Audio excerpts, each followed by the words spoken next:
बिस्मिल्लाहिर्रहमानिर्रहीम अस्सलाम वालेकुम। आज की इस वीडियो में बात करेंगे अर्टिकेरिया के हवाले से, यानी स्किन एलर्जी के हवाले से।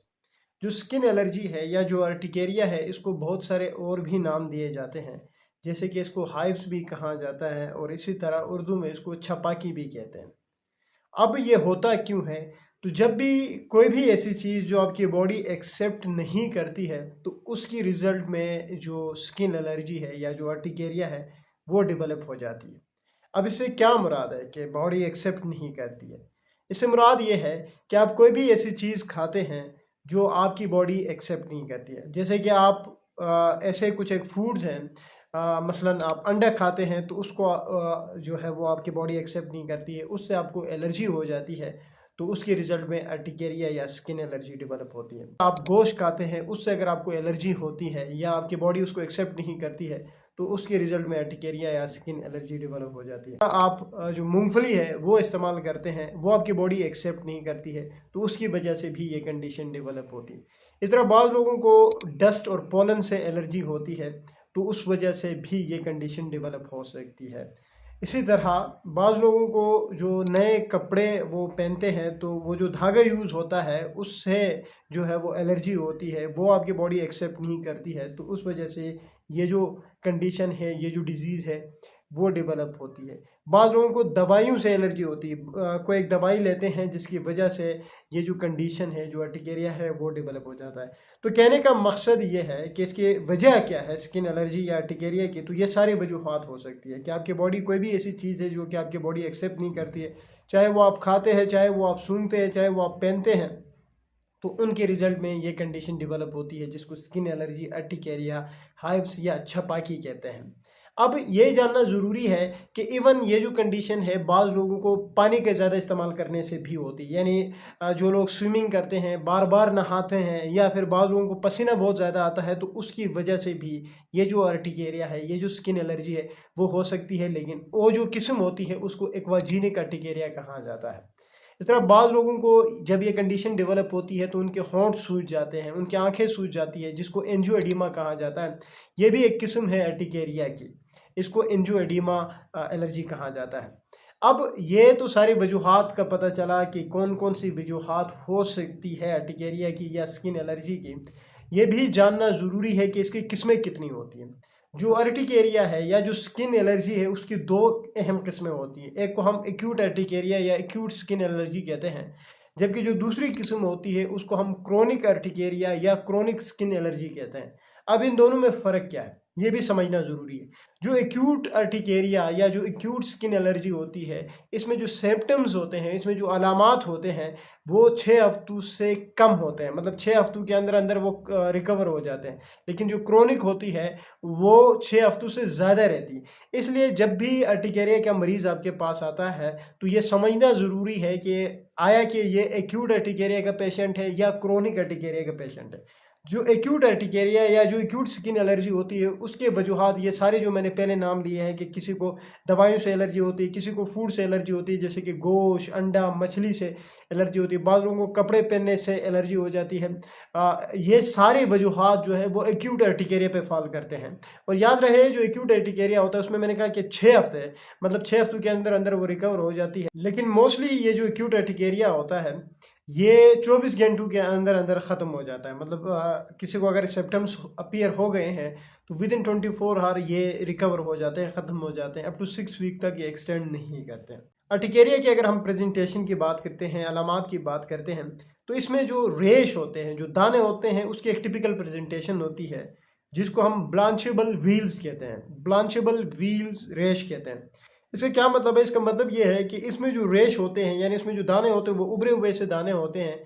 जब आप इनको दबाते हुए, तो इसका रंग तब्दील हो जाता है। यानी रेड कलर के ये रेश होते हैं, जब आप इनको दबाते हैं तो ये सफ़ेद हो जाते हैं या फिर येलो कलर के हो जाते हैं, यानी पीले रंग अख्तियार करते हैं। और जब आप इनको छोड़ते हैं तो वापस अपने पुरानी शिकल अख्तियार करते हैं। तो इसलिए इसको ब्लांचेबल रेश कहा जाता है। और जब भी ब्लांचेबल रेश होती है, तो ये इंडिकेट करती है कि जी ये अर्टिकेरिया है या स्किन एलर्जी है। अब याद रखें कि जो एक्यूट और जो क्रोनिक अर्टिकेरिया है, उसको समझने के लिए ये भी ज़रूरी है कि जो क्रोनिक अर्टिकेरिया है उसकी क्या वजूहात होते हैं। मैंने कहा एक्यूट अर्टिकेरिया में जो पहले मैंने सारी वजूहात बताई, वो सारी वजूहात में से कोई भी हो सकती है, लेकिन जो क्रोनिक अर्टिकेरिया होती है इसमें mostly auto immune disease involve होती हैं। इसलिए हम कुछ एक टेस्ट भी करते हैं ये देखने के लिए कि आया कि ये क्रोनिक अर्टिकेरिया तो या स्किन एलर्जी तो नहीं है। उसमें हम सीबीसी करते हैं जिसको कंप्लीट ब्लड काउंट कहा जाता है, यानी आसान अल्फाज में इसको हम खून का टेस्ट कहते हैं।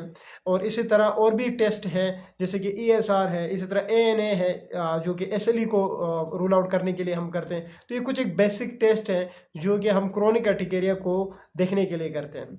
याद रहे जब भी इस तरह के मरीज आता है अर्टिकेरिया का तो ये डायग्नोज करना ज़रूरी है कि ये एक्यूट किस्म है या क्रोनिक किस्म है। तो इस तरह की केसेस में जो इन्वेस्टिगेशन जो टेस्ट होते हैं ये कोई स्पेसिफिक टेस्ट नहीं होते हैं। अर्टिकेरिया को हम डायग्नोज करते हैं, क्लिनिकली डायग्नोज करते हैं।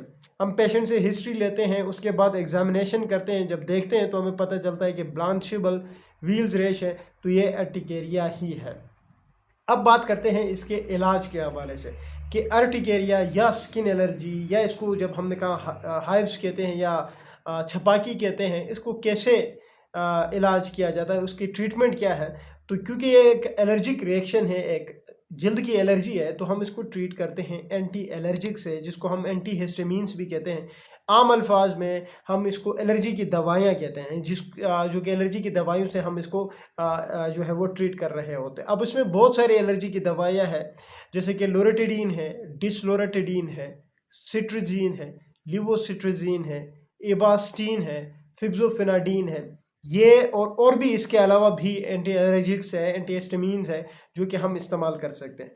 और ये जितने भी मैंने दवाइयों के नाम लिए उनमें से कोई एक आप इस्तेमाल कर सकते हैं। और हम इस तरह के मरीजों को हम कहते हैं कि जी आपने रात को इस्तेमाल करना है, रात को एक गोली आपने लेनी है। वजह यह है कि इसमें ड्राउजीनेस होता है, ये गनुदगी पैदा करती है, तो हम इसलिए इसको कहते हैं कि आप रात को इस्तेमाल करें, आप सोने से पहले इसका इस्तेमाल करें। क्योंकि दिन में जब आप इसका इस्तेमाल करते हैं इससे गनुदगी होती है, तो आप जो अपने रोज़मर्रा का काम होता है वो आपका अफेक्टेड हो जाता है, जैसे कि ड्राइविंग वगैरह है तो वो आप सही तरह से नहीं कर पाते हैं, जो कि डेंजरस हो सकती है। इसलिए हम इनको कहते हैं कि एक टेबलेट आपने रात को लेनी है। तो एंटी एलर्जिक से हम इसको ट्रीट करते हैं। और साथ ही जो सबसे इंपॉर्टेंट चीज़ है कि जो इस चीज़ से आपको एलर्जी है, जिस चीज़ से आपको अर्टिकेरिया होता है, उससे आपने बचना है, उसकी री एक्सपोजर से आपने आपको बचाना है।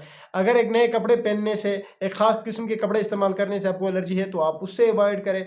इस तरह आपको किसी एक फूड से एलर्जी है, यानी अंडे से एलर्जी है, या फिर मछली से एलर्जी है, या फिर गोश्त से एलर्जी है, तो आप उससे अवॉइड करें। मूंगफली खाने से एलर्जी है तो उससे अवॉइड करें। कोई ख़ास एक दवाई है जिसको इस्तेमाल करने से एलर्जी है तो उससे आप अवॉइड करें। तो ये सारी चीज़ें हैं। तो जो री एक्सपोजर है वो बड़ा इंपॉर्टेंट है। एंटी एलर्जिक से हम ट्रीट करते हैं। ये जो एंटी एलर्जिक्स होते हैं ये अमूमन अगर आप 5 से 10 दिनों तक इस्तेमाल कराते हैं ऐसे मरीजों में तो उससे ठीक हो जाता है। याद रहे अगर पेशेंट बहुत ज़्यादा कंप्लेन कर रहा है, इचिंग की, खारिश बहुत ज़्यादा होती है, तो हम ऐसे मरीजों को स्ट्रेट डोज में स्टेरॉइड्स और एंटी एलर्जिक्स जो है वो स्टेट डोज में देते हैं। एवल और डेक्सा हम स्टेट में लगाते हैं, उसके बाद हम एंटी एलर्जिक्स दवाइयाँ देते हैं 5 से 10 दिनों तक इस्तेमाल के लिए।